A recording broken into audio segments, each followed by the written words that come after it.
Essa internet aqui tá muito ruim. Vamos ver agora. 4G. Vamos ver. Vamos ver agora. Vamos ver se agora volta. Vamos tentar mais uma vez aí com o Berna. Poxa, a live tá tão legal.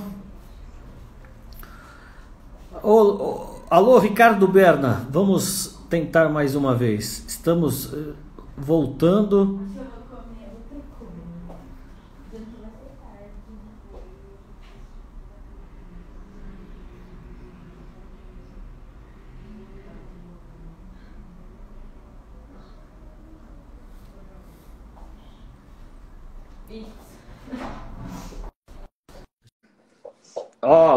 Monta o seu treino. Quer o Guilherme tá de volta ali também? Guilherme, por favor, refaça a sua pergunta aí que eu vou repassar para o Ricardo Berna, porque a gente teve um problema no áudio.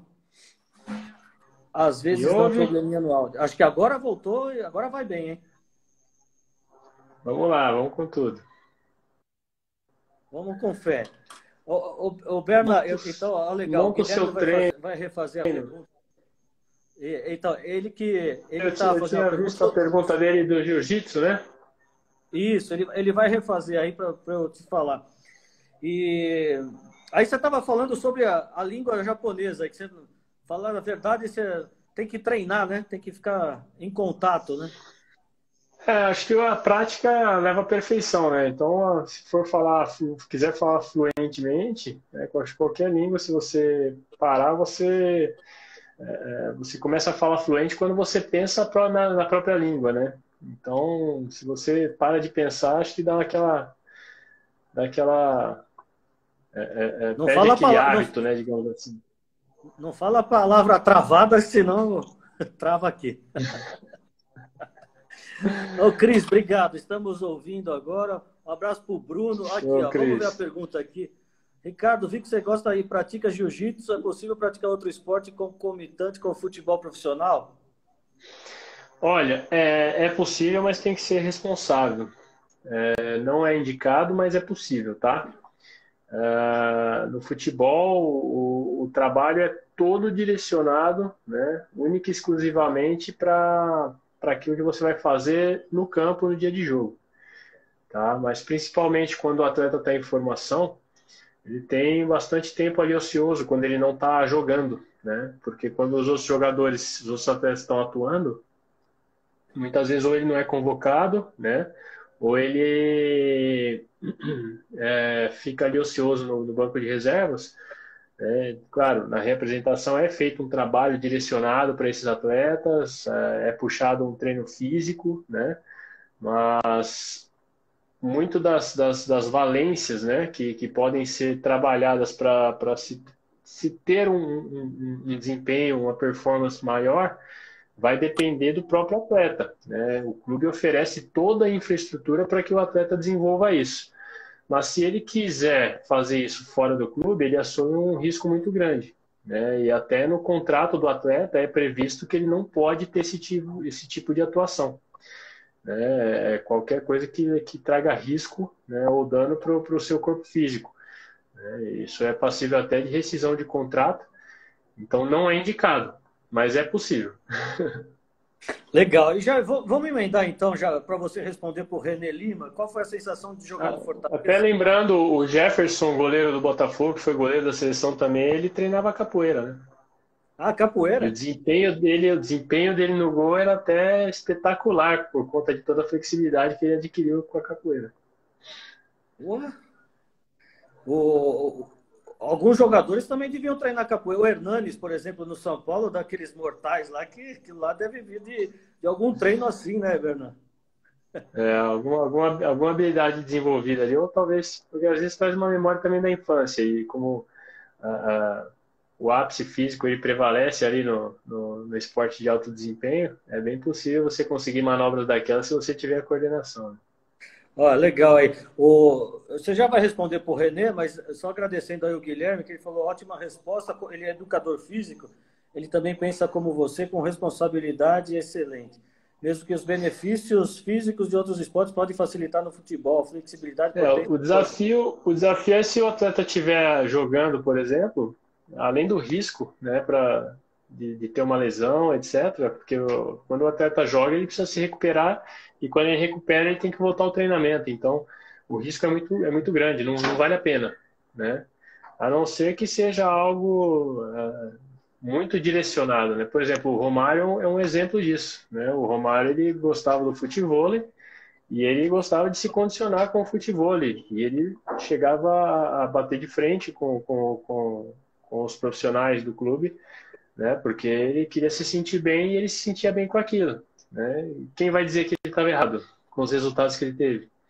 Né? Claro que a forma como é feito, né, é muito importante respeitar o trabalho dos profissionais envolvidos no contexto. Mas eu acredito que toda essa flexibilização ela é importante, mas também tem toda uma responsabilidade envolvida, né?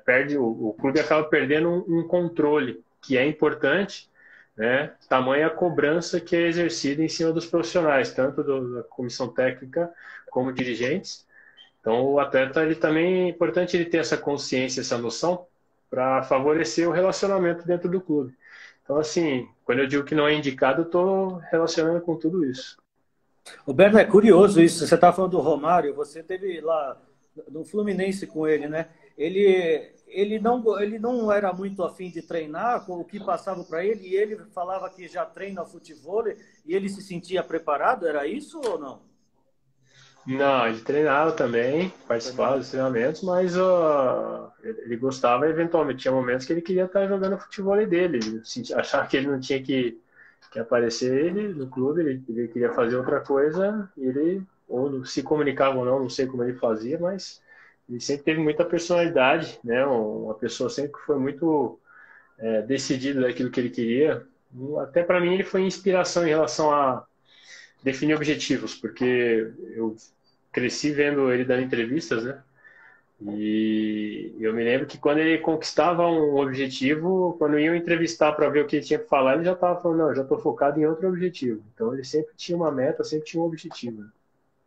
Pô, eu não sei se eu estou fazendo confusão agora com o período que ele teve lá no Fluminense, mas lembra que teve nas Laranjeiras, lá no estádio ali, durante o treinamento lá, uns torcedores invadiram e ele foi para cima dos torcedores. Você estava nessa época do Fluminense ou não?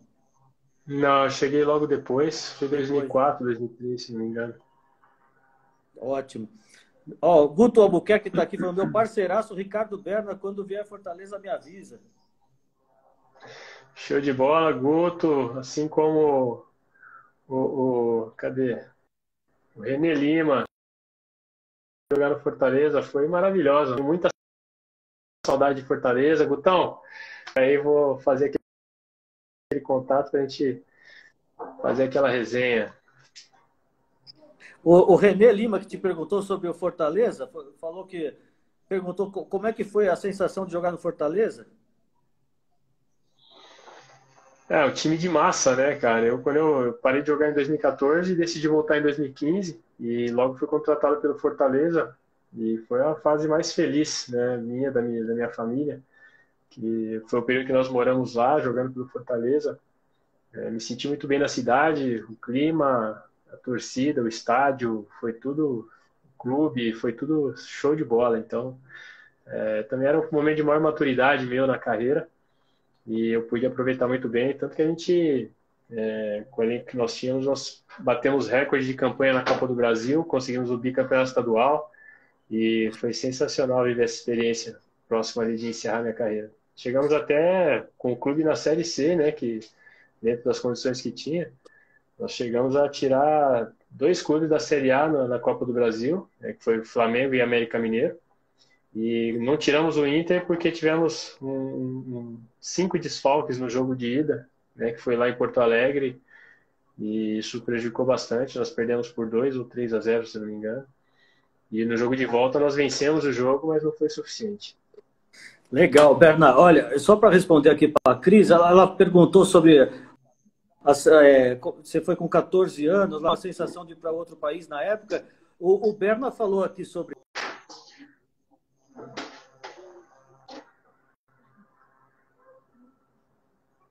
com 14, 15 anos lá. E aí foi quanto tempo lá no Japão, Bernardo? Você retornou e por que você voltou? Tá aí o Regis Costa também, meu cunhado, meu irmão. Esse sabe toda essa história. E, na verdade, eu fui com 14, fiz 15 anos Regis. lá. E no final do ano eu voltei de férias, né? E eu lembro que passei 20 dias em casa e já voltaria para o Japão. Era início de janeiro. E eu tive dois sonhos, né? 2 dias seguidos eu sonhei que o avião caía e foi o mesmo Pelo amor sonho. de Deus.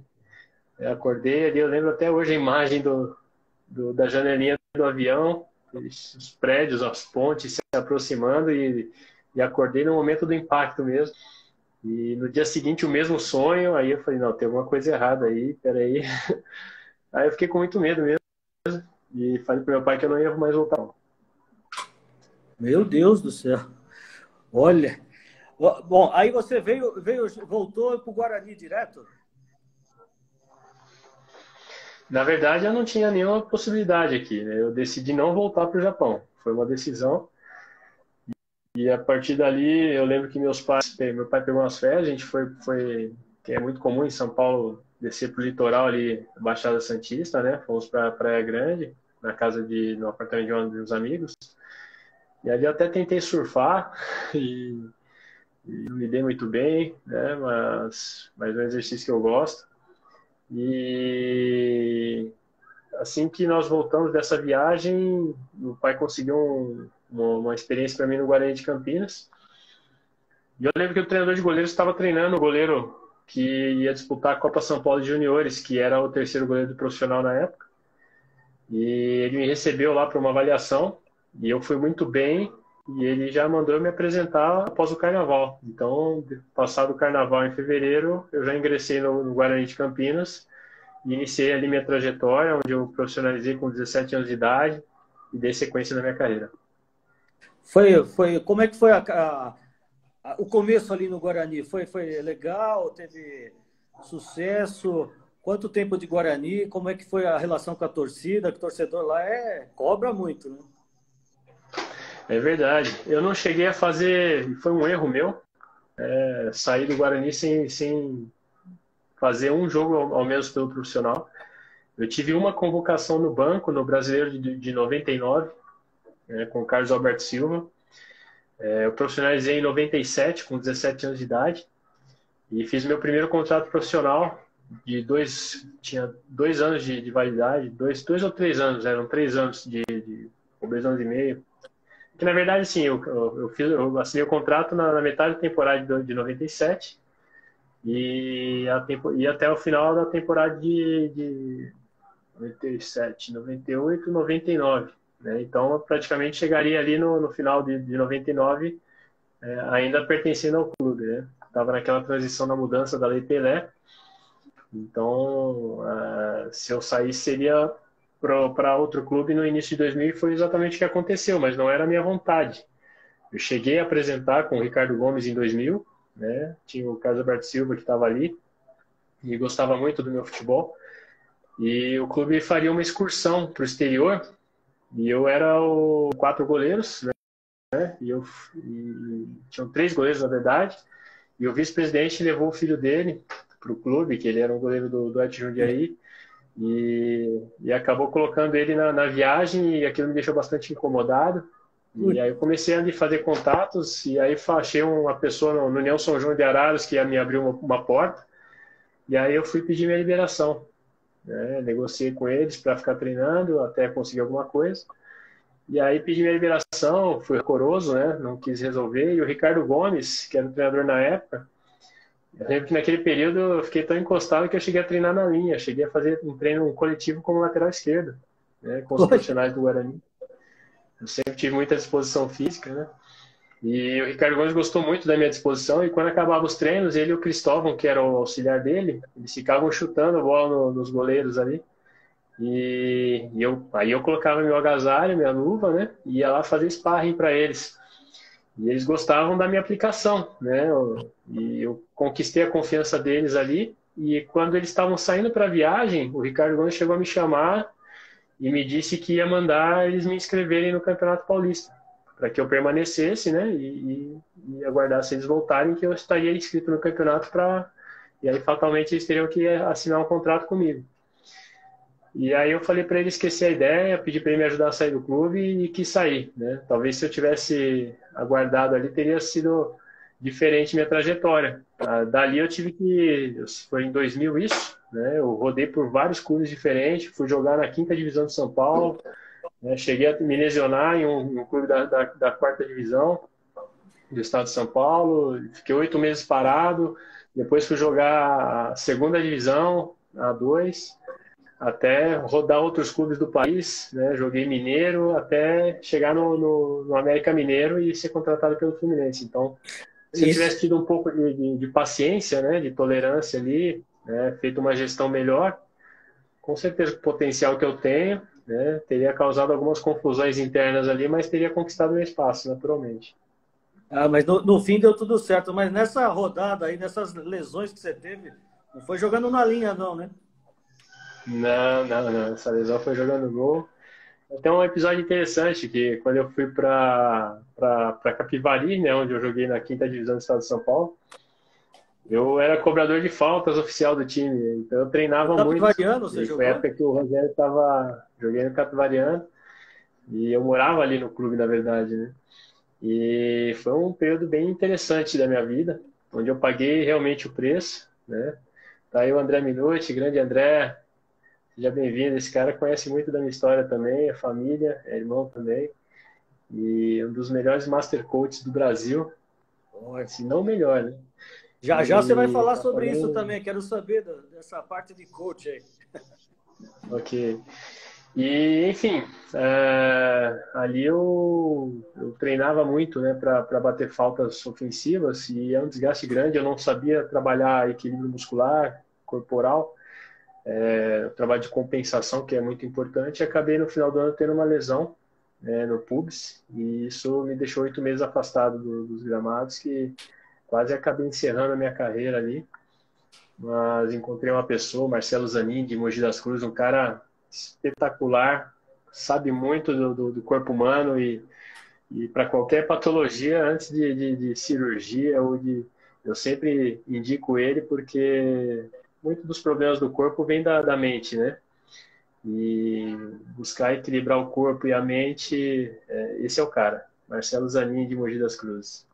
Ótimo. Ó, o Janken Robson tá falando, fez um golzinho lá em Capivari, irmão. Você fez um golzinho lá? É isso aí, é isso aí. Tem o gol, tá no livro lá da Federação Paulista, tá anotado lá. Um gol.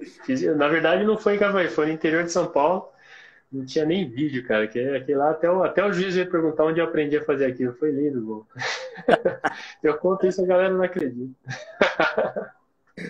Para quem está chegando agora, aí estou falando com o Ricardo Berna, nessa live sensacional. Aqui, o Berna já falou que ele nasceu aqui em São Paulo, Jardim Primavera, lá na Zona Sul. O Berna, aí a tua trajetória, você acabou indo para o Fluminense. Que ano você chegou no Fluminense? E aí, essa história foi fantástica. Você tem 3 títulos nacionais, Copa do Brasil e 2 brasileiros. É isso aí. Depois de muito pagar o preço, né? E literalmente roeu o osso. Cheguei no Flu em 2005, né? Contratado pela comissão técnica do Abel Braga, vindo do América Mineiro, depois de um estadual fantástico que eu fiz ali também. E, enfim, assinei meu primeiro contrato, fui fazer minha primeira partida no final de 2006, quando o Flu estava brigando para não ser rebaixado. Chegou o PC Guzmão no Fluminense, e o PC foi goleiro, né? E chegou para resolver a situação ali, me viu treinando e logo me lançou como titular. E eu fiz aquela reta final do Brasileiro 2006, fui muito bem, fechei o gol no jogo contra o Corinthians do Pacaembu, foi 1-1. E ali já conquistei minha vaga, né, de titular e fui até o final do campeonato. E nós livramos do rebaixamento na penúltima rodada contra o Santa Cruz. O Marcão, que está no clube hoje, era meu capitão.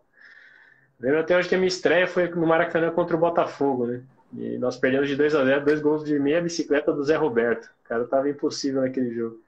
E um dos primeiros lances que eu toquei na bola do Fluminense, com a camisa do Fluminense, Zé Roberto, meio atacante. E ele é muito rápido, né? Ele tem uma força explosiva tinha uma força explosiva muito grande.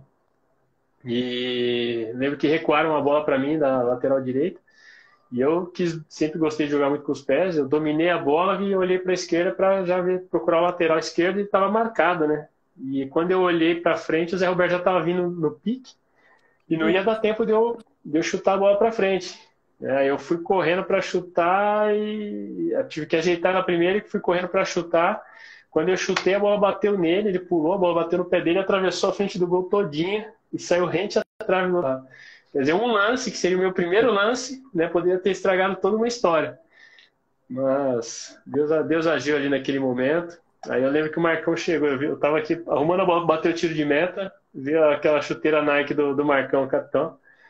Aí veio, bateu nas minhas costas, falou, calma, garoto, calma, garoto. Eu falei, Marcão, sai daqui, quer me queimar? Pô, já foi. E ali depois quebrou o lacre, e aí foi. O Marcão é outro ídolo, né, no Fluminense. Cara que ganhou o carinho da Sim. torcida e continua lá, né? Continua e é um dos melhores seres humanos, ser humano que eu conheci na minha vida. Um cara de um coração sensacional, amo ele, amo a família dele. E um cara, assim, referência mesmo em relação à empatia, à sensibilidade com as pessoas. Verdade. Ô Berna, hoje você já encerrou carreira, você pode até falar pra gente. Quando você era moleque, você torcia para que time lá no Jardim Primavera lá? O Fluminense Info tá falando aí aquele cabelão com rabo de cavalo. Dias atrás estava bem parecido, viu? Rendeu até apelido aquele cabelo. Rendeu, me chamava, o pessoal achava que eu era argentino, né? Porque eu colocava um rabo de cavalo aqui, passava um Eu gelzinho para lembro. trás.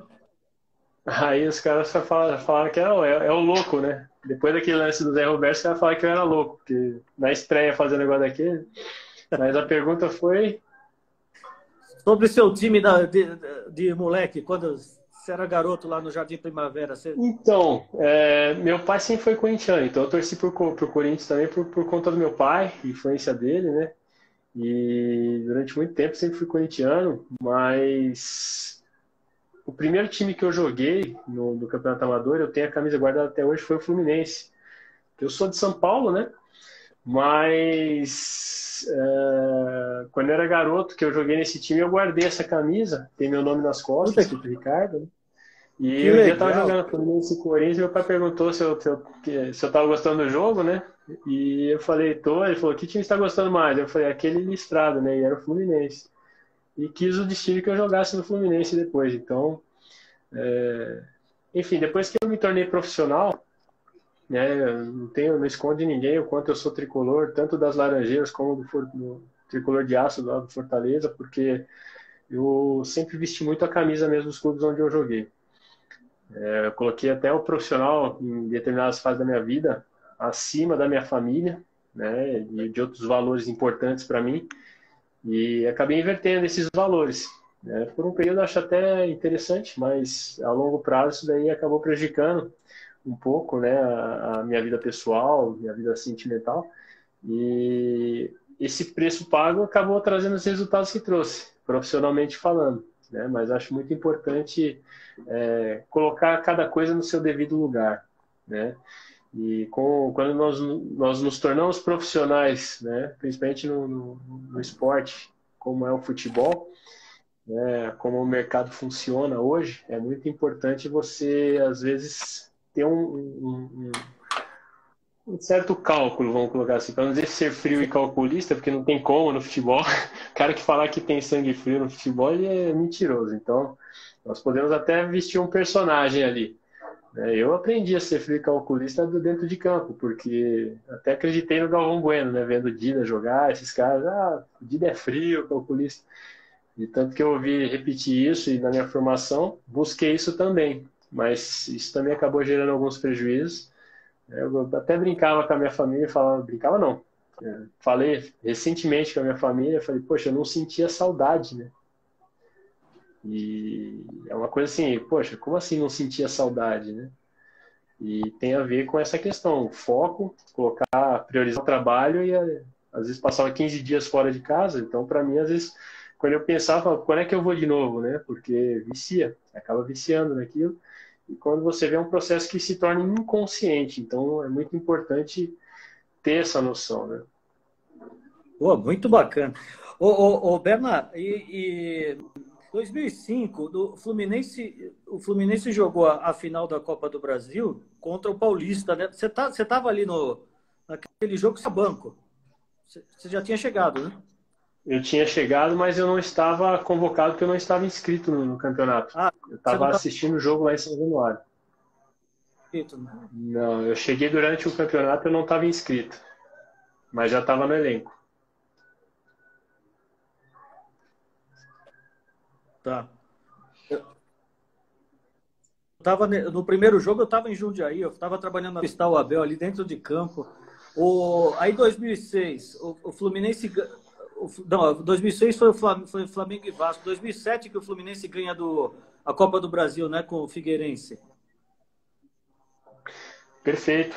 Foi 2007 com o Renato Gaúcho, né? Vencemos a final contra o Figueirense lá, né? Nós empatamos o Maracanã e fomos para o jogo de volta. Ele já tinha até impresso algumas faixas de campeão e reportagens já falando de local de festa e tal. E o Renato só imprimiu tudo aquilo, colocou no vestiário, não teve nem preleção. Fomos direto pro jogo. No início ali, o Roger Machado, né? E teve um fato curioso ali, cara. Eu É. concentrava com o Roger no mesmo quarto, né? E nós estávamos no hotel, nós viajamos alguns dias antes, né? E tínhamos um dia de treinamento ainda na véspera, né? E nós chegamos, dormimos, né? E quando acordamos para ir treinar no sábado, na véspera do jogo, A terça, eu acho me que era. lembro que o Roger, isso, na terça-feira, o Roger Machado acordou, aí eu falei, bom dia, bom dia. Ele falou, cara, não sei, cara, mas eu sabe quando tá com aquela sensação de que você vai jogar? Eu tô com a sensação que eu vou jogar e vou fazer gol. Aí eu peguei e falei, foi Putz, sonho, né? Então você vai cair, que hora que você cai da cama, né? Brinquei com ele. E o cara jogou, porque nós fomos pro treino, o Luiz Alberto sentiu a coxa no treino. A hora que o Luiz Alberto pôs a mão na coxa e saiu mancando, e não voltou pro treino, eu olhei pro Roger, e o Roger, tipo, arregalou o olho pra mim no treino e continuou treinando. Ele já era o substituto imediato. Quando ele fez o gol ali, ó, menos de 5 minutos, eu falei, não é possível, cara. O homem é predestinado mesmo e estava predestinado. escrito. Muito legal. E aí, depois daquele título, vieram mais dois, né? Com o Fluminense aí brasileiro. Você é o único na história do Fluminense que tem 3 títulos nacionais. Isso aí entrou para a Isso história mesmo. foi uma surpresa muito boa. Quando eu anunciei o encerramento da minha carreira em 2018, fiz uma postagem na rede social, eu logo recebi uma ligação do marketing do clube, fazendo um convite para fazer o meu jogo de despedida no dia do aniversário do clube, na FluFest. E eu fiquei muito feliz com o convite, claro que eu aceitei, né? E, cara, foi uma experiência sensacional, porque acho que todo atleta merecia viver isso, porque para mim marcou, né? É um momento de ruptura. Talvez não tivesse aquele jogo, né? Aquela sensação de que ainda dá, né? Estaria presente, e isso é muito ruim. É muito ruim. Né? Para mim foi como marcar um lacre, né? Colocar um ponto final ali na história. E fiquei muito feliz no intervalo daquele jogo, recebi uma placa de presente, né? E tirei a foto e já ia entregar para alguém, e o diretor falou, não vai ler, né? Aí, pô, desculpa, tal. Eu peguei, abri, fui ler a placa, e aí estava escrito ali, né? O atleta com mais títulos nacionais na história do clube. E só ali que caiu a ficha, né? De todo o trabalho, todo o empenho que foi empregado ali nesses anos todos. E é gratificante, é muito bom ter esse reconhecimento, né, com esse jogo, com uma festa tão importante, né, era o aniversário de 117 anos do clube, e tá ali com a torcida do lado, né, fiz gol no jogo de despedida, cavaram um pênalti lá para eu bater, fui lá, combinei com o Ricardo Pinto, ó, Não vai vou pro outro pegar. lado, né? Muito bom. Aí, 2008, Libertadores, você tava no banco? Errei o nome do goleiro, mas esquece. Oi? No 90 ou 2012? 2008 contra o São Paulo. 2008? 2008 foi a Libertadores, né? Vice-campeonato contra a LDU. Eu estava no banco. Foi assim, detalhe, né? Detalhe daquelas coisas assim, aquelas cenas do futebol que não dá nem para tentar explicar. Eu Mas citei, foi um aprendizado muito grande. o Bernard, eu citei o jogo contra o São Paulo antes, com o gol do Washington em cima da hora ali, porque eu sempre falo, não escondo de ninguém, meu time, né? Como jornalista, eu torço para todos, mas como torcedor comum, sou São Paulino. Então, aquele dia, eu sempre falo, eu estava trabalhando, a gente tinha uma parceria que eu trabalhava na ESPN e fizemos uma parceria primeiro com a Rádio Eldorado, depois virou Rádio Estadão e ESPN. E eu fazia o plantão esportivo. E o Cledi Oliveira, narrador, ele estava no Maracanã e o áudio chegava antes do que a imagem. Eu estava no estúdio vendo, e a hora que ele grita gol, eu falei, não é possível que vai sair. O Washington cabeceou e fez o gol, bateu o escanteio. Eu falei, meu Deus do céu, o Fluminense me deixou muito triste ali, mas é só um adendo. Por isso que eu citei. Mas para vocês O foi Washington, brilhante. aquele gol do Washington foi realmente tiro da cartola, né?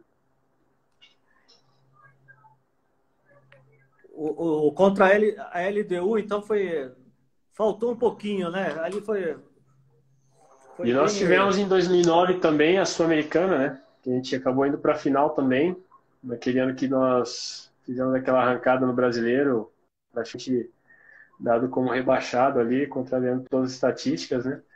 Naquele mesmo ano a gente fez a corrida com a Sul-Americana também, fomos classificando até chegar na final contra a própria LDU. Ali o treinador já era o Cuca.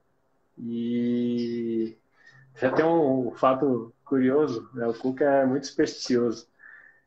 Nós tivemos um jogo no Paraguai, a gente estava no vestiário, né? E ele tinha aquele negócio de acender a vela dele ali, fazer a oração dele.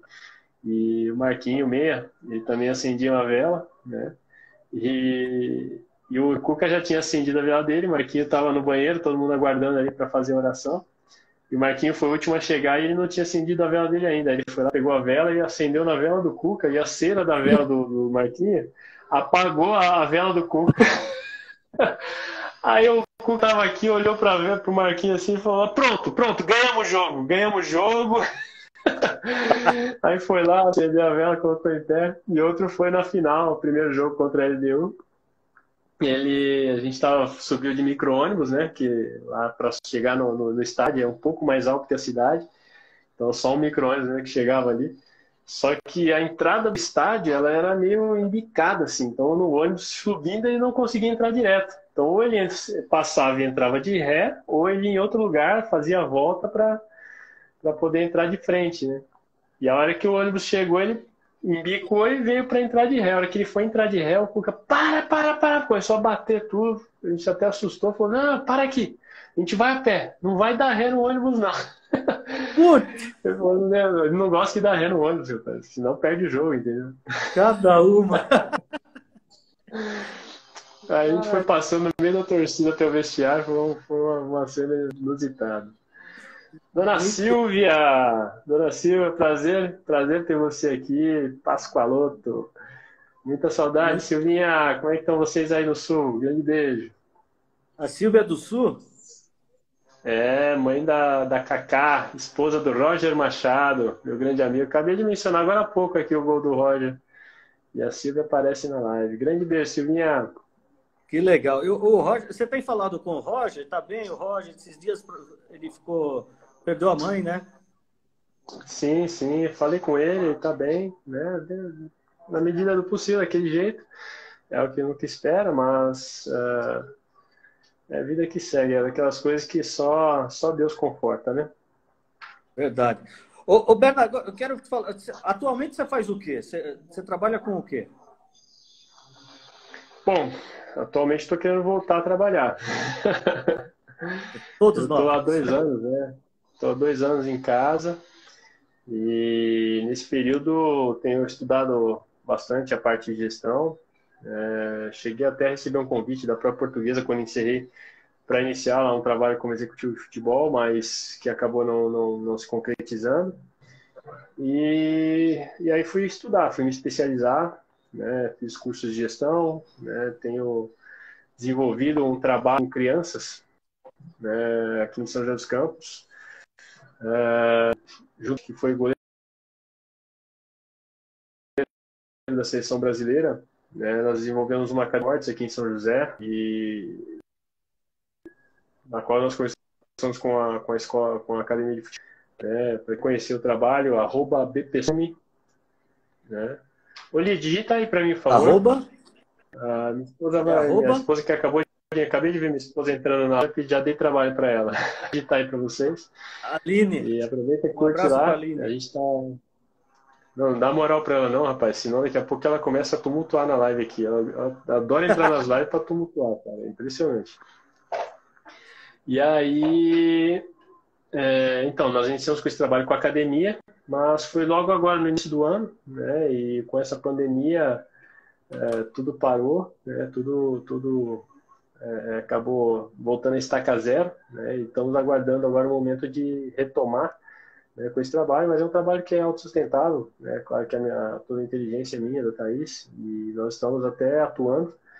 Vamos iniciar agora com a academia de goleiros, né? Vai ser uma academia especializada em performance para goleiros, e nós acreditamos muito no potencial aqui da região do Vale do Paraíba para isso, né? Não só atletas como goleiro especificamente. E aliado a isso, desde 2013, né? Desde que saí do Fluminense, eu venho me especializando bastante na área das competências socioemocionais, neurociências, psicologia positiva e análise comportamental. Eu tenho 2 formações hoje em análise comportamental. Hoje, inclusive, bati um papo longo com o coordenador dos goleiros do Fluminense. Amanhã a gente vai estar numa live com os goleiros da base do Flu, para poder, junto com os psicólogos do clube, entender como que eles realizam o trabalho e, de alguma forma, dar uma contribuição com a bagagem, a experiência que a gente teve de vivência dentro do campo, na formação desses atletas, para que eles possam gerar uma identificação com o clube, né, e buscar o ser ali como profissional, né, e convençam e sejam também íntegros ali no ofício. E eu acredito muito nessa formação da base como uma grande vertente, né, para que o futebol profissional tenha qualidade, tenha um desenvolvimento no nível de um futebol pentacampeão, né, que saia essa e conquiste mais títulos mundiais aí pela frente. Então, tem muito trabalho. Acredito muito nesse trabalho também, que merece ser mais reconhecido por parte dos profissionais da área das competências socioemocionais, psicólogos principalmente, né? E não vou medir esforços aí para que outros departamentos olhem com mais carinho, né, para essa área, para esse ramo de atividade, porque pode até ser, na prática, um percentual muito pequeno ali do que pode ser treinado e trabalhado, aparentemente, né?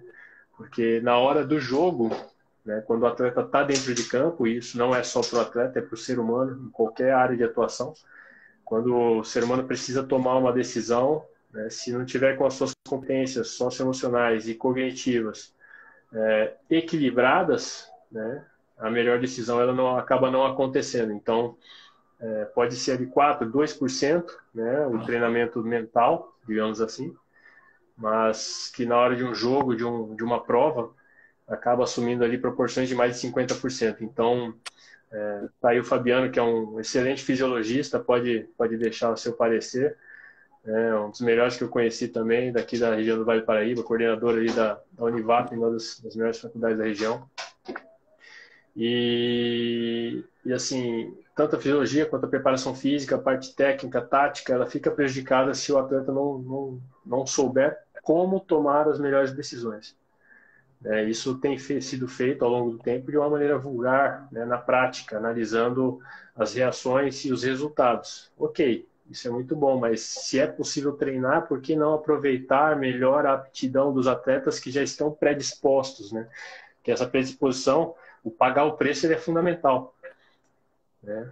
Eu já vi muitos atletas serem empurrados, né, na carreira, né, e terem privilégios, vamos colocar dessa forma, né, sendo que e até acabarem assim negligenciando muitos pilares da sua vida por conta disso.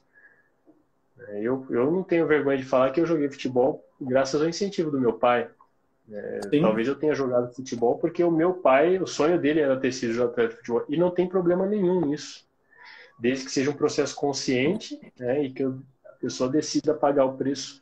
Então é muito melhor quando acontece dessa forma, dessa maneira, porque são seres humanos que são utilizados ali como ferramenta no ofício. Então, humanizar um pouco mais o mercado do futebol, essa é a ideia. Muito bom. E você estava falando sobre escola de goleiro, então, em São José dos Campos.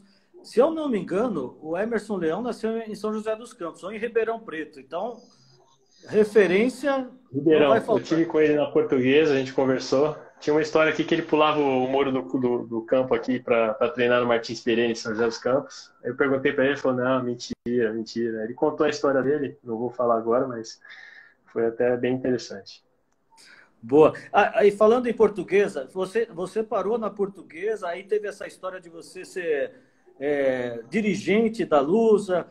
Como é que quando você parou ali na Portuguesa, quando é que foi? E o que você percebia ali? Como é que você vê hoje essa situação da Portuguesa em que se encontra, Bernardo?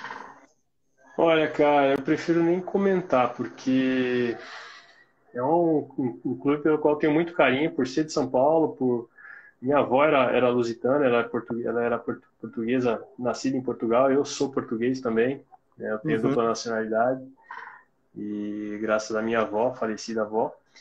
E eu teve jogo até do Fluminense que eu encontrei minha avó na arquibancada, né? Eu estava ali no campo, na reserva, né? Quando eu comecei no Flu, nós jogamos contra a Portuguesa, eu estava na reserva, e quando eu fui aquecer, né, me chamaram, né? Aí mostraram para mim, era minha avó sentada ali, ela saiu da casa dela, na Zona Sul, e foi até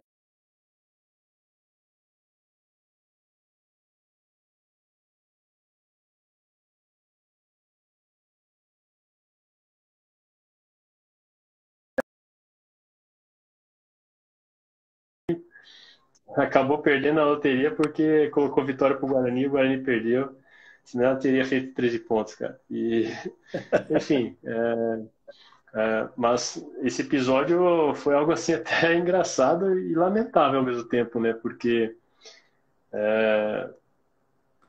o presidente demonstrou, na época, né? Demonstrou um interesse que eu continuasse. Eu cheguei a fazer uma viagem para o Rio de Janeiro, encontrei o próprio Ximenes, que estava aí na live agora há pouco, em uma palestra que ele, junto com o Mário Bittencourt e o Angione fizeram, né? Na sede do clube. E eu fui lá para prestigiar e para aprender também, ouvi-los, né? E lá acabaram me dando a palavra, eu até anunciei que eu estaria assumindo esse cargo na Portuguesa e estaria investindo nessa carreira agora, encerrando a minha carreira em definitivo. E voltei, fui para uma reunião com o presidente e o vice-presidente do clube, me apresentaram para todo o departamento jurídico, já me apresentaram como executivo de futebol, né, internamente. Isso era uma sexta-feira e marcaram a minha apresentação para segunda-feira.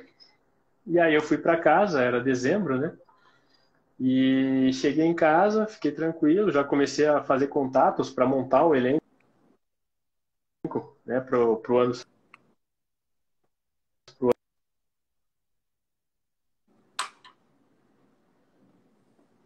Voltou? Cortou, tava cortando, tava dando Oi? uma Tá me cortada. ouvindo? Tô ouvindo agora. Agora eu tô. Tinha dado uma cortada. Beleza? Então, fazer contato com alguns dirigentes de clube aqui em São Paulo, né, para ajudarem a Portuguesa na montagem do elenco, conseguir jogadores importantes, né, para montar um time forte que fatalmente traria o acesso à Portuguesa. E na segunda-feira não aconteceu nada, na terça-feira não aconteceu nada, quarta-feira não aconteceu nada, ninguém me ligou, ninguém me atendia. Aí eu acho, passou 2 dias, eu falei, não, aí é muito desaforo, por mais problema que as pessoas tenham, acho que tem que saber se dar o valor. E aí eu peguei minha família, viajei para a praia, esqueci a ideia, esqueci o futebol, recebi até 2 propostas para voltar a continuar jogando. Mas assim, são coisas que acontecem que deixam a gente um pouco desgostoso. É maravilhoso, né? Movimenta a paixão de muita gente, né? Pena que algumas pessoas, né, se beneficiam do esporte para buscar interesses próprios, né, interesses egoístas.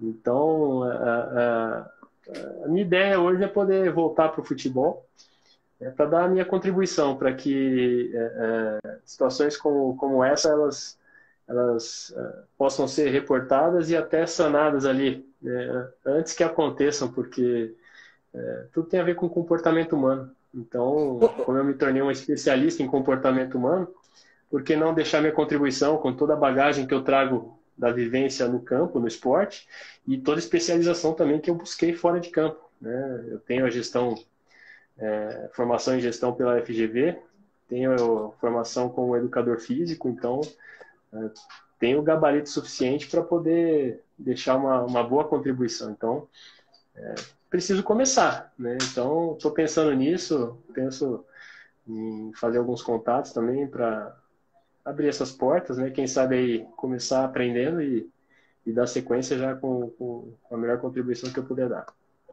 Ô, Bernardo, desculpa, a hora que você começou a falar, cortou o áudio.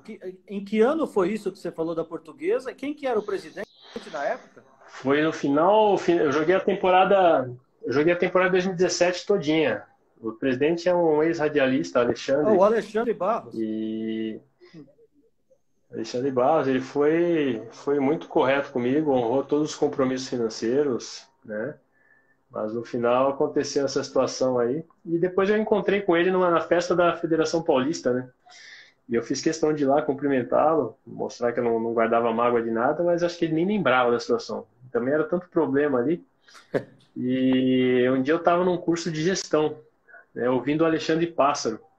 E eu falei, cara, vou ter que conversar com o Pássaro depois da palestra dele, né? E eu lembrei que eu tinha ligado para o Pássaro, né, para pedir alguns jogadores do São Paulo, que o Pássaro era gestor da base do São Paulo na época, agora ele está no profissional. Sim. E aí cheguei a montar o quadro ali de jogadores e eu falei, cara, depois eu não liguei mais para nem para o Pássaro, nem para os outros gestores, né? Eu falei, cara, os caras não devem ter entendido nada. Eu ligo pedindo jogador, depois nem ligo, né? Sumiu. Realmente larguei a situação. Aí eu falei, vou ter que falar com ele agora. Aí eu falei, mas eu vou falar o quê? Se nem eu sei o que aconteceu, né? Aí da sala de aula ali no curso, eu peguei e liguei para o Alexandre. Liguei e falei, Alexandre, cara, com todo respeito, aconteceu isso, não sei se está lembrado e tal. Cara, você podia me dizer o que aconteceu? Porque eu estou numa situação aqui, agora eu vou ter que encontrar uma pessoa, dar uma satisfação para ela, mas eu sei o que aconteceu. Se eu soubesse, pelo menos eu posso falar a verdade para essa pessoa, né? Porque se eu chegar pro cara, vai parecer papo furado, né? E eu não gosto de papo furado. Aí ele pegou e falou que na época que o treinador não tinha... Ele falou, não lembro bem não, mas acho que foi o treinador que não queria. Aí eu parei para pensar, eu falei, peraí, ele é o presidente do clube e fala pro cara que iria contratar como executivo de futebol que o treinador não queria que contratasse um executivo de futebol. Me explica isso. Esquisito demais. Por isso, então, que a Portuguesa se encontra nessa situação. E o meu amigo Eduardo Afonso tinha entrado aí, coitado, esse sofre, viu, com a Portuguesa.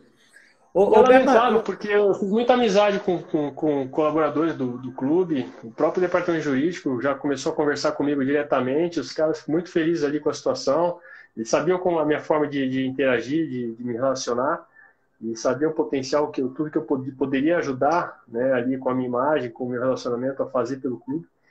E assim, a ideia ali naquele momento era me doar para o clube, para que eu pudesse também receber em troca aquela oportunidade de aprendizado. Então, eu estava disposto a entregar o meu melhor ali, né? E, infelizmente, nós não vemos isso, né, no futebol brasileiro acontecer com frequência. Pelo contrário, o que tem acontecido são gestões temerárias. Tá aí o Ximenes, que teve na live há pouco, né? uma referência na gestão do futebol hoje e pode falar muito bem quanto ele já sambou aí para conseguir desenvolver trabalho de gestão competente nos clubes por conta de cultura, né? Às vezes cultura de torcedores que assumem o controle do clube, conselheiros que querem se colocam no papel de torcedor, né? Cícero Almeida, grande Cícero, mordomo do Fortaleza. Abraço, meu irmão. Saudade de você, viu? De vez em quando dá uma...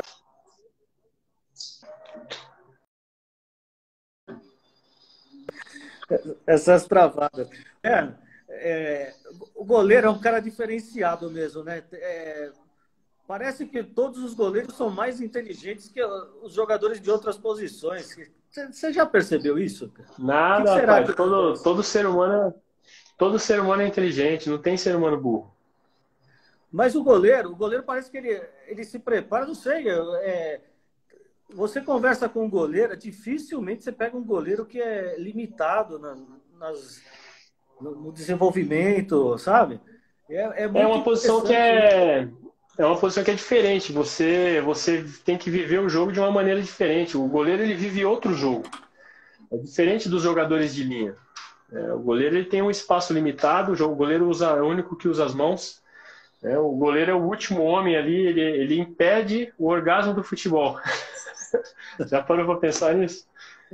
Então, assim, tudo do goleiro é tão diferente que ele tem um treinador específico só para ele na posição. É outro esporte. Não é futebol. Ser goleiro é outro esporte.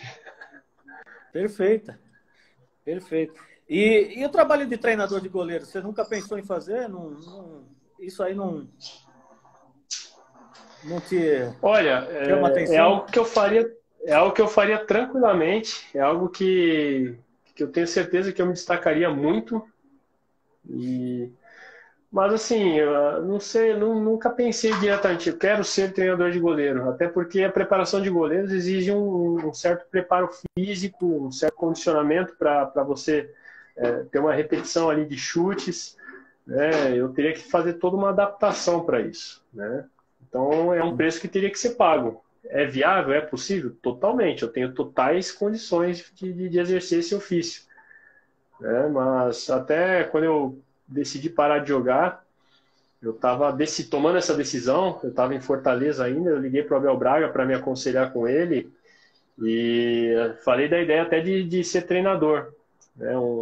Uma das ideias que eu tenho. Eu quero fazer o curso da CBF, mesmo que seja por conhecimento, adoro conhecimento. E é uma outra visão, você tem que se especializar, não adianta você sair do campo e achar que você vai sair trabalhando no mercado de trabalho.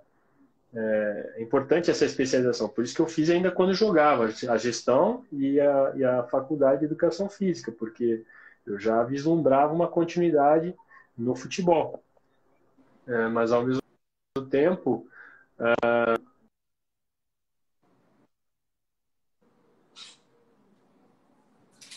Isso, travou, sumiu o áudio. Não estou te ouvindo. Agora voltou. Voltou? Agora sim. Show. Então assim, tem toda a questão também do networking, o relacionamento. E eu passei assim de 2013 para cá, principalmente, né? Tive muitos desafios junto à minha família, né? Nós passamos por grandes desafios, né? E eu decidi focar na família, né? Foi uma decisão que eu tomei, por isso até que eu para quem analisa, né? Poxa, por que o Berna saiu do Fluminense? Por que eu priorizei questões pessoais minhas, né? Uhum. E as coisas foram acontecendo e não me arrependo de nada, né? Eu posso dizer que na época que eu estava no Fluminense, campeão brasileiro, reconhecido, rico, morando numa baita cobertura, né? Eu me vi ali em alguns momentos que eu cheguei, parei ali e falei, cara, eu tenho tudo que qualquer jogador queria ter, né? E não sou feliz, né? E hoje, com muito menos, né? Já estou há 2 anos aí fora do mercado, no futebol, estou desenvolvendo meus trabalhos aqui. Né? Acabando essa live, vou iniciar uma live aqui no meu Instagram, né? O processo que eu me propus a fazer, né? Estou entregando conteúdo gratuito para jovens atletas, meninos e meninas que buscam o sonho da profissionalização do futebol. Aliando toda essa bagagem de conhecimento, né, da minha carreira, né, do que eu conheço de profissionalismo dentro dos clubes, da formação das competências socioemocionais, o preço a ser pago, as ciladas do caminho, tudo isso eu quero poder entregar, né, nessa série de lives aí que eu vou estar fazendo todas as terças e sextas-feiras, às 20h30 no meu Instagram. Quem quiser, tiver um filho, um parente, um primo, um responsável, pai, é para os pais também, para os responsáveis que tem um atleta, alguém que tem esse sonho, né? Fala para colar com a gente aqui no Instagram, seguir a gente, que eu vou estar entregando o meu melhor para essa galera, para que eles possam ter acesso à informação. Acho que informação, conhecimento é tudo, né? Enfim, Muito legal. E não me arrependo, né, dessa decisão. E hoje posso dizer que eu sou muito mais feliz, né, com muito menos, digamos assim. Mas sei que o caminho da conquista tem o preço, conheço esse preço, se pago, e tô disposto. Hoje eu estou disposto a voltar para o mercado do futebol e vamos ver aí o que Deus tem reservado para frente, né? É um depoimento muito interessante e tenho certeza que essa tua reflexão foi feita antes dessa pandemia. Eu tenho certeza que depois dessa pandemia muita gente vai pensar da mesma forma que você já raciocinou também. Ô Berna, esse trabalho de coach, como é que é? Só para a gente encerrar, por favor. Cara, foi um grato presente que eu recebi da minha sogra. Quando eu saí do Fluminense, eu fui para Recife. Eu abracei o projeto do Náutico, que já estava sendo rebaixado para a Série B. Fiz um ano de contrato, um ano e meio de contrato, né, até o final de 2014. Mas no final de 2013 eles tiveram tantos problemas políticos internos ali que saiu o presidente, trocaram todos os funcionários do clube e entrou uma nova dirigência com um novo presidente e conflitos políticos, e acabei envolvido por ser um dos atletas ali que tinha a melhor remuneração, né? A nova direção me chamou para querer mudar o acordo salarial que já estava firmado, e eu falei que eu não tinha condições de abraçar os problemas do clube, né? Eu falei, eu assumi o projeto do clube, mas eu não tenho condições de abraçar os problemas do clube. Quando me tiraram, eu tinha um contrato no Fluminense, quando me tiraram de lá, me fizeram uma promessa, me deram uma garantia, me fizeram um convite e eu aceitei esse convite. Agora eu não tenho nada a ver com a política interna do clube. E aí eles fizeram uma sacanagem muito grande, me afastaram, me colocaram para treinar num campo lá cheio de bosta de cavalo. Nossa! E tinha que treinar só eu e o treinador de goleiro da base lá, enfim. Uma situação bem lamentável, né, que eu tive que viver ali.